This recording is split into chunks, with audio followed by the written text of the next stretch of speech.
Hi hello ನಮಸ್ತೆ. ಐಶ್ವರ್ಯ Pramod Gowda YouTube ಚಾನಲ್ಗೆ ಸ್ವಾಗತ.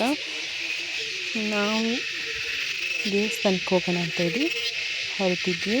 ನಾನು ಹಸ್ಬೆಂಡ್ ಇದ್ದರೆ ಮಗಳನ್ನ ಕ್ಲಾಸಿಗೆ ಕಳಿಸಿ ಹೋಗೋಣ ಅಂತ ಹೊರಡೋಕ್ಕೆ ರೆಡಿ ಆಗ್ತಾಯಿದ್ದೀನಿ. ಹಸ್ಬೆಂಡ್ ಲೇಟ್ ಆಗುತ್ತೆ ಹೊರಟಿರು ಅಂತ ಹೇಳಿ ಆಫೀಸ್ಗೆ ಹೋಗಿ ಬರ್ತೀನಿ ಅಂತೇಳಿ ಹೋಗಿದ್ರು. ಸ್ನಾನ ಎಲ್ಲ ಮಾಡಿಕೊಂಡು ರೆಡಿ ಆಗೋಣ ಅಂಥೇಳಿ ರೆಡಿ ಆಗ್ತಾಯಿದ್ದೆ. ನಿಜ ನಾವು ಹೋಗಿದ್ದಂಥ ದೇವಸ್ಥಾನ ನಮ್ಮ ಮನೆ ದೇವ್ರ ದೇವಸ್ಥಾನ ಆಗಿರುತ್ತೆ. ಪೂಜೆನೂ ತುಂಬ ಚೆನ್ನಾಗಾಯಿತು. ದರ್ಶನ ಆಗೋದನ್ನ ಸಮೇತ ತೋರಿಸ್ತೀನಿ. ನಾನು ಹಸ್ಬೆಂಡ್ ಹೀಗೆ ರೆಡಿಯಾಗಿ ಸಿಂಪಲ್ಲಾಗಿ ಹೊರಟ್ವಿ. ತುಂಬ ವೀಡಿಯೋಸ್ನ ಮಾಡ್ಕೊಂಡಿದ್ದೆ, ಬಟ್ ಮಗಳು ಮೊಬೈಲ್ನ ನೋಡ್ತಾ ಇದ್ಲು, ಹಾಗಾಗಿ ಫುಲ್ಲು ಎಲ್ಲ ಡಿಲೀಟ್ ಮಾಡಿ ಹೋಗ್ಬಿಟ್ಟಿದ್ದಾಳೆ. ಬಟ್ ಇಷ್ಟೇ ವೀಡಿಯೋಸ್ ಆಗಲಿ ಫೋಟೋಸ್ ಆಗಲಿ ಇರೋದು, ಹಾಗಾಗಿ ಅಪ್ಲೋಡ್ ಮಾಡ್ತಾ ಇದ್ದೀನಿ.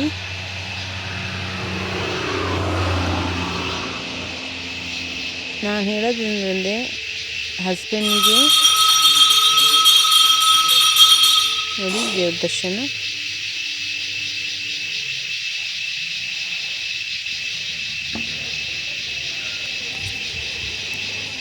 ಅದೇ ನಾನು ಏನು ಹೇಳ್ತೀನಿ ನಿಜವಾಗ್ಲೂ, I love you my husband. ಜೀವನ ಪೂರ್ತಿ ಇರೋವರೆಗೂ ಅವ್ರ ಜೊತೆ ಇರ್ತೀನಿ ಅಂತ ಹೇಳ್ತೀನಿ. ಹಾಗೆಯೇ ದೇವ್ರ ದರ್ಶನ ಎಲ್ಲ ಮುಗಿಸಿ ನವಗ್ರಹನ ಸುತ್ತೋಣ ಅಂತೇಳಿ ಸುತ್ತಿದ್ವಿ.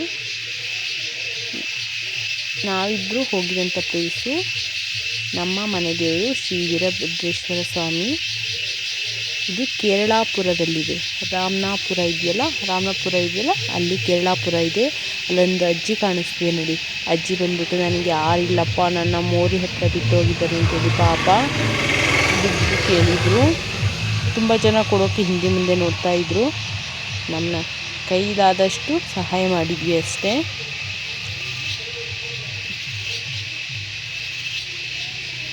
ದೇವ್ರ ದರ್ಶನ ಕೂಡ ತುಂಬ ಚೆನ್ನಾಗಾಯಿತು. ದೇವಸ್ಥಾನಕ್ಕೆ ಹೋದರೆ ಏನೋ ಒಂಥರ ನೆಮ್ಮದಿ ಸಿಗುತ್ತೆ. ನಿಜವಾಗ್ಲೂ ಹೇಳೋಕ್ಕಾಗದ ಸಂತೋಷ. ಏನೇ ಕಷ್ಟಗಳಿದ್ದರೂ ಒಂಥರ ಖುಷಿ ಕೊಡುವಂಥ ಪ್ಲೇಸ್ ಅಂದರೆ ನಿಜವಾಗ್ಲೂ ದೇವಸ್ಥಾನ. ಶ್ರೀ ವೀರಭದ್ರೇಶ್ವರ ಸ್ವಾಮಿ ಎಲ್ಲರಿಗೂ ಒಳ್ಳೇದು ಮಾಡಲಿ ಅಂತಲೇ ಕೇಳ್ಕೊಳ್ತೀನಿ.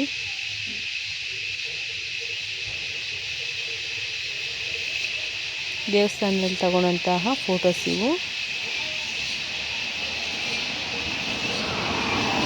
ಹಾಗೆ ಶ್ರೀ ವೀರಭದ್ರೇಶ್ವರಕ್ಕೆ ಹೆಣ್ದೇವರು ಅನ್ನೋದೊಂದಿರುತ್ತೆ. ಅಂದರೆ ನಮ್ಮ ಮನೆ ಹೆಣ್ದೇವರು ಭದ್ರಕಾಳಿ.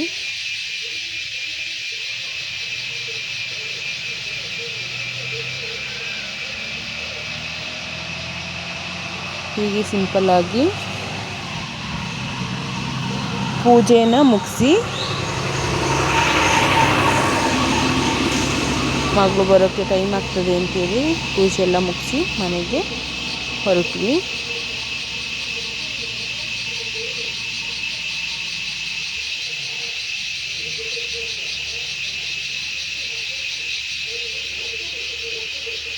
ಇವತ್ತಿನ ಚಿಕ್ಕ ಲಾಗ್ ಒಂದಾಗಿರುತ್ತೆ. ದಯವಿಟ್ಟು ಈ ವಿಡಿಯೋನ ಯಾರ್ಯಾರು ನೋಡ್ತಿದ್ದೀರಾ ದಯವಿಟ್ಟು ಯೂಟ್ಯೂಬ್ ಚಾನಲ್ನ ಸಬ್ಸ್ಕ್ರೈಬ್ ಮಾಡ್ಕೊಳ್ಳಿ. Love you guys.